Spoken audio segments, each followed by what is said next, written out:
thank you. That's very good to know. Well, thank you so much, Jerry, for talking about your students and courses and materials. I think now I'd like to open it up for any questions from anyone in the telephone audience. So let me just hold tight and please ask away.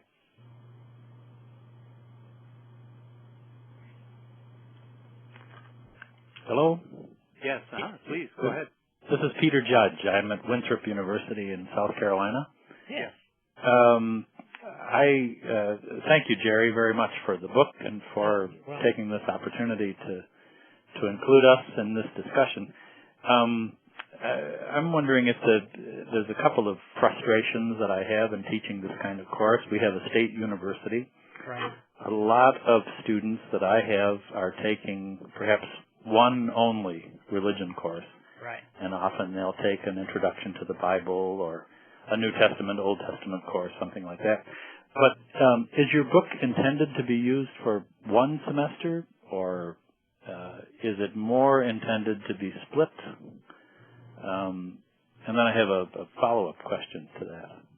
Well, of course, the longer the better. Yeah, 3 years. That's right. But it is designed to be able to do in one semester.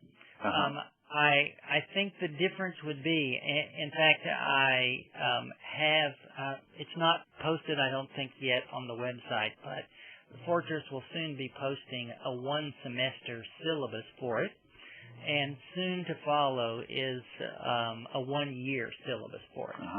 You know, so what I think you can do in both, and one of the expansions is that I think they can do a lot more reading in the primary text in a year-long course than they can in this one. Yeah. That leads in right into my other question, and that's always the problem of balancing between the textbook and the Bible. Right. Of course, students nowadays resist reading. They do. And to ask them to read from two books is a real challenge, you know. To get them to read the primary text and then to read about the text is always kind of frustrating, I find. Sometimes they just won't do it, and you end up reading the textbook to them because you want them to read the biblical text. How do you handle that? Right. Well, as I have thought about putting it together, I think sometimes, and this isn't always the case, but I think sometimes it's helpful if they read the textbook first. Because then they can make some sense of the primary text. If they know what's going on in the world a little bit, and they know what kinds of issues this person is going to address, then they do it. You know, then they can make sense of what's being said sometimes. Okay, and I noticed there in a couple of the slides, and you mentioned it yourself, that you include texts from the Bible within the discussion itself, so that they have the text right there in front of them also. Do you find that useful? Yes, in the sense that they get to see that little piece that is directly on the thing we're talking about.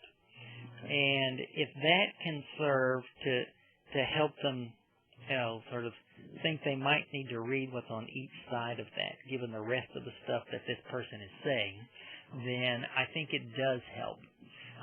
At the very least, it requires or it allows them to get a sample of the kind of language that gets used and the sort of form of the literature.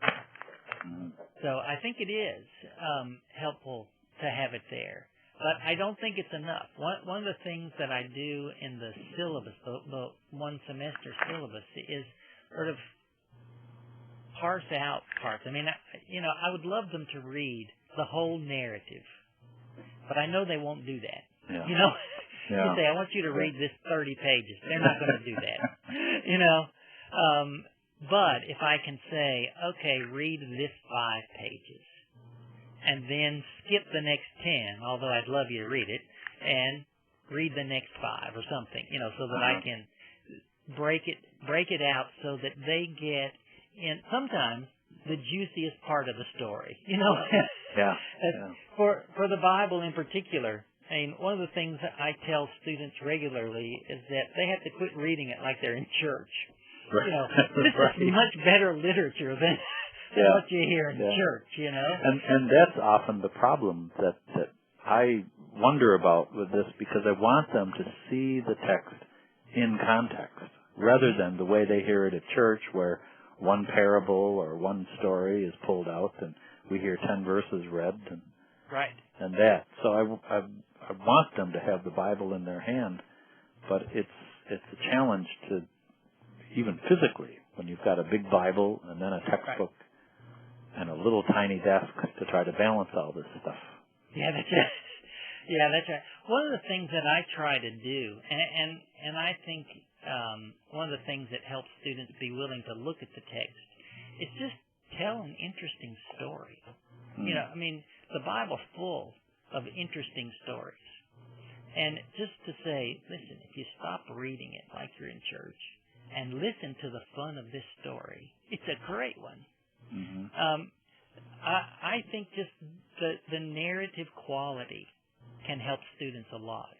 But we have to break it. We have to break the mold for them so that it doesn't sound like a dry religious story. You know, that scene from, you know, Monty Python's The Meaning of Life, where they're all sitting in the chapel being bored to death with, you know, how many times a goat does something, or, you know. And I think that's what they think they have to do when they sit down to read the Bible. And if we can make them quit that, we may get them to think there's a story here to know about. Well, thank you very much, Peter, for your question, and Jerry for your response.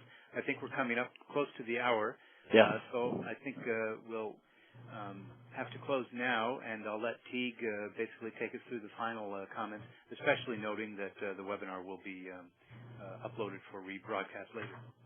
Absolutely. As Ross said, we do record all of our webinars. We are, in 2009, we started this Fortress Press webinar series, and we've had quite a few, and we're getting quite a bit of interest in it. So we are recording them and posting the finished webinar on both fortresspress.com and our new website, which is called fortressforum.com. So I encourage you to check that out. It'll be a few weeks when this is up, but it will be available for anyone to see on demand. Again, I'd just like to thank Jerry and Ross for their time today. If anybody has any additional questions that they didn't feel were answered, or if something pops in their head a day or two from now, I would encourage you to contact one of our 2 textbook adoption consultants, whose contact information you should see on your screen. And with that, I'll turn it over to Pamela to close us out. Well, I just want to thank you for being with us and let you know that Doug and I are available to discuss your course, the approach that you want to take, any books that we might have that are a good match to your students, your setting, and your approach. So always feel free to contact us and to talk further about this book if you would like an examination copy. Just send me an email or Doug an email. Great. Well, thank you again for everyone, and if anyone's heading to SPL, we'll see you there. Yeah, thank you all. All right. Thank you, everybody.